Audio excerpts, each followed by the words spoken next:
Asuahe's, right? Yes. So, where do you guys find that guy? I scouted the Padres a lot this year. The Padres had one of the best farm systems in baseball.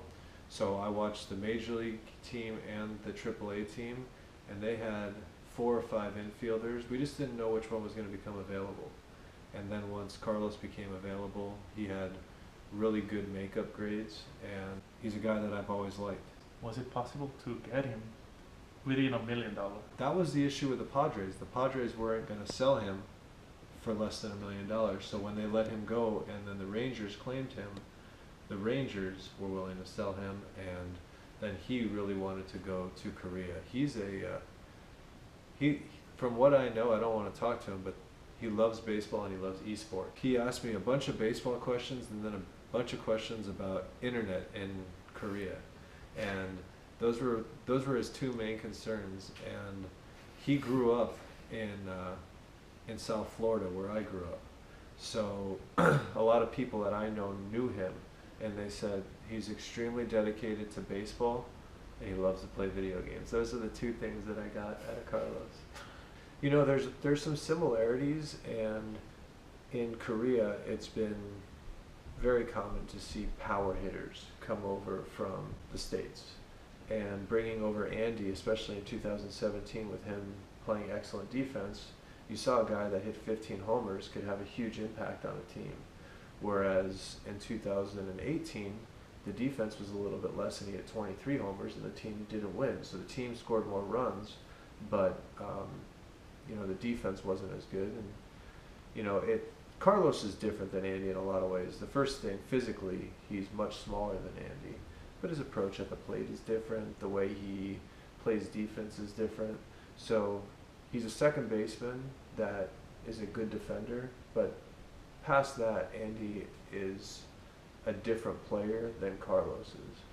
No, you know, it's funny because I've seen and I've heard that a lot of people are saying that Carlos makes a lot less errors than Andy did. And you and I have talked about it a lot. Like, defense in professional baseball is not graded upon who makes errors and who doesn't, because if you can get to a ball that I can't get to, that should be an error on me because you made the play that I didn't make.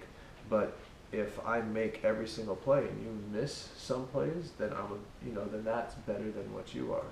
So the big difference between defense is you'll probably see Carlos make fewer errors, but Andy made some plays that were just spectacular by the amount of ground that he covered.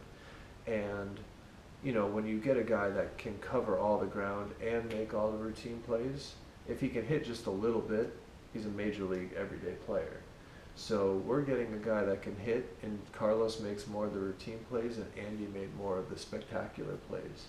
So you're saying Andy's range was bigger? Andy had the best range in the KBO. All the metrics showed that Andy didn't only slightly have the best range in the KBO. Andy had the best range in the KBO by leaps and bounds. There was nobody close.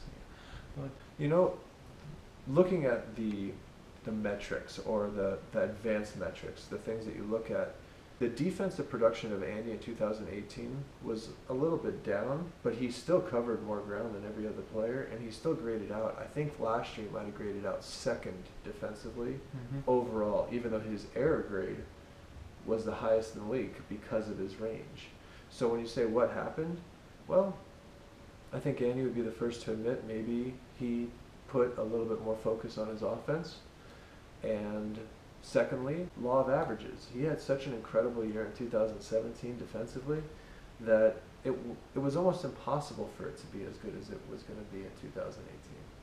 Yeah, he was incredible. He was an incredible, and he was still very good, but the errors became something that became magnified. And when you magnify those types of errors, it becomes covered like a scandal in Korea. Whereas it almost got ignored that he still covered more ground. He still had the most range of any second baseman in the KBO. And if you look at the overall grades of, like I explained to you, about covering ground and making errors, he was still the first or second best defensive second baseman in the KBO. But there's no arguing it was better in 2017 than it was in 2018. It was because Andy can really play, and being around Andy every day, he plays hard, and for Carlos the expectation is to do that as well. But the other thing that Andy did, which you can expect Carlos to do, is interact with players a certain way and form a relationship, because everybody's a little bit different when it comes to that. And I don't think a lot of people realized that Andy did those things. And I can't expect a domestic guy to do that. You know, everybody's a little bit different, whether it's Jun Junu or Son Asap or Lee Dae-ho. Andy's ability to do that was something that is instinctive. It's not a teachable thing. Yeah. So obviously you can tell that I wish the best for Andy, and I hope that he gets an opportunity to play in the major leagues next year, and I wouldn't be surprised if at some point he ends up back in Asia, whether it's in Japan, whether it's in Korea, because he's still only 28 years old.